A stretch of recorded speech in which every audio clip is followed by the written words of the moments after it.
Assalamualaikum dan salam sejahtera. Selamat datang ke dalam channel ini. Sebelum mula, sila tekan subscribe dan aktifkan butang loceng agar anda sentiasa mendapat info terbaru dan panas daripada channel ini.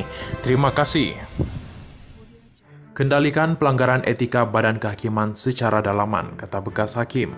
Dua bekas hakim menegaskan tuduhan konflik kepentingan yang melibatkan Badan Kehakiman harus disiasat dan dikendalikan secara dalaman. Bekas Hakim Mahkamah Rayuan Hishamuddin Muhammad Yunus dan Mah Weng Kwai juga berkata SPRM hanya diberi kuasa untuk menyiasat kes berkaitan rasuah di bawah Akta SPRM. Ini selepas kumpulan pengamal undang-undang membidah siasatan SPRM terhadap Hakim Muhammad Nazlan Muhammad Ghazali yang mensabit bekas Perdana Menteri Najib Razak atas kesalahan rasuah pada 2020. Bekas Presiden Badan Peguam Malaysia semalam menggelar siasatan itu sebagai serangan terhadap Badan Kehakiman.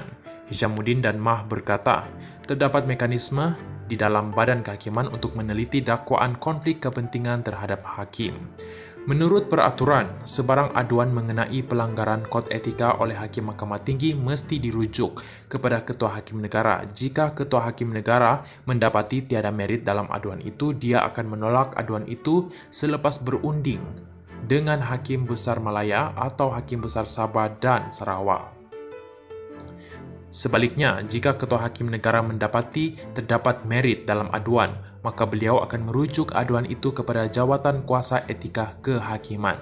Tetapi jika aduan itu bersifat serius yang mewajibkan penyingkiran hakim, jika didapati bersalah, maka Ketua Hakim Negara mesti merujuk aduan itu kepada tribunal yang dilantik di bawah Perkara 125 Perlembagaan Persekutuan.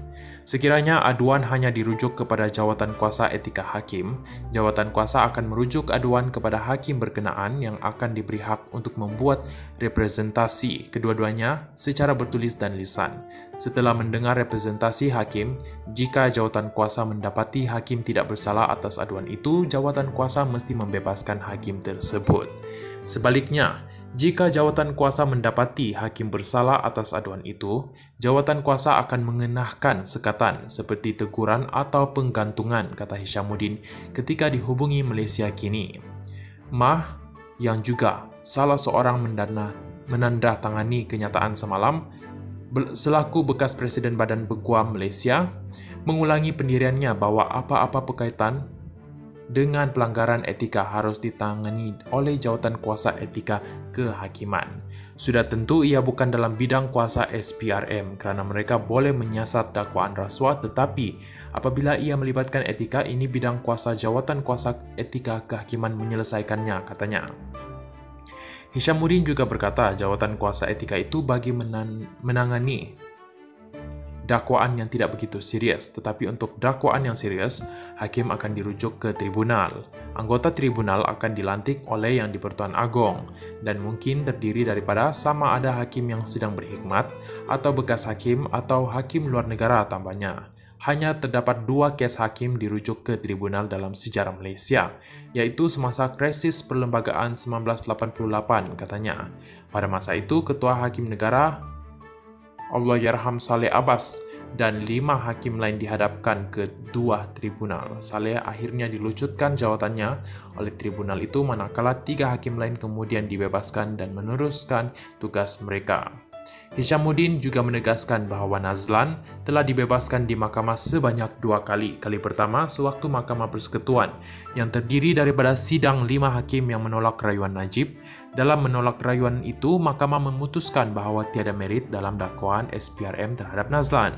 Kali kedua, Hishamuddin berkata, dalam perbicaraan pemohonan semakan semula oleh Najib dalam kes SRC International baru-baru ini, dengan majoriti hakim berkata tiada merit dalam dakwaan terhadap Nazlan. Jadi pada 2 kesempatan, Hakim Nazlan telah dibebaskan. Jadi saya fikir perkara itu harus dihentikan, katanya. Secara berasingan, Hishamuddin berkata panel 7 orang yang diketuai Ketua Hakim Negara Tengku Maimun Tuan Mat di Mahkamah Persekutuan juga memutuskan bahawa siasatan SPRM terhadap Nazlan dilakukan tanpa mengikut protokol.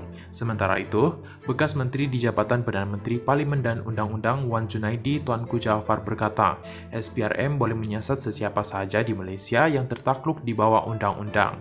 SPRM ditubuhkan di bawah Suruhanjaya Diraja dan oleh itu badan itu sendiri mempunyai status dan kedudukan yang sangat tinggi dan tidak ada undang-undang sama ada di bawah perlembagaan atau di bawah undang-undang SPRM sendiri yang mengehatkan kuasa SPRM untuk menyiasat sesiapa saja. Jadi dalam keadaan itu, Huja mengatakan SPRM melampaui batasan. Bidang kuasanya nampaknya tidak boleh diterima. Bagi saya, SPRM mempunyai kuasa untuk menyiasat sesiapa saja di Malaysia yang tertakluk di bawah undang-undang dan menyerahkan hasil siasatan kepada peguam negara, kata Wan Junaidi kepada Malaysia Kini. Dia berkata isu protokol yang dibangkitkan dalam keputusan Mahkamah Persekutuan hanyalah ketertiban dan adab untuk menyiasat hakim. Bagi saya, protokol adalah soal prosedur yang betul untuk digunakan pakai. Ia bukan prosedur undang-undang. Oleh itu, ia tidak membatalkan keputusan mana-mana badan penyiasat, katanya.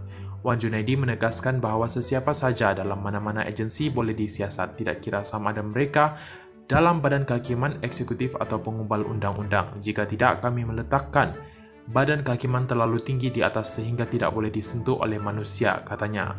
Wan Junaidi juga menjelaskan bahawa pelanggaran etika dan pelanggaran undang-undang adalah isu yang berasingan, jadi SPRM harus dibenarkan untuk menyiasat sebarang dakwaan.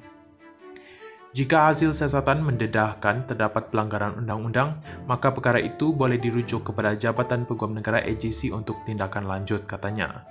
Siasatan SPRM terhadap Nazlan kembali menjadi tumpuan baru-baru ini selepas Menteri di Jabatan Perdana Menteri Reformasi Undang-Undang dan Institusi Azalina Othman Said menegaskan dalam surat kepada Peguam Najib bahawa SPRM mendapati Nazlan melanggar kod etika hakim dan mempunyai konflik kepentingan semasa mempengerusikan kes SRC International. Bagaimanapun, Azalina kemudiannya mengesahkan pendirian kerajaan bahawa perkara itu adalah di bawah kuasa badan kehakiman. Nazlan ialah hakim Mahkamah Tinggi pada 2020 yang mensabitkan kesalahan Najib dan menjatuhkan hukuman penjara 12 tahun dan denda 210 juta ringgit Malaysia kerana rasuah, salah guna kuasa dan pengubahan wang haram berhubung kes SRC International.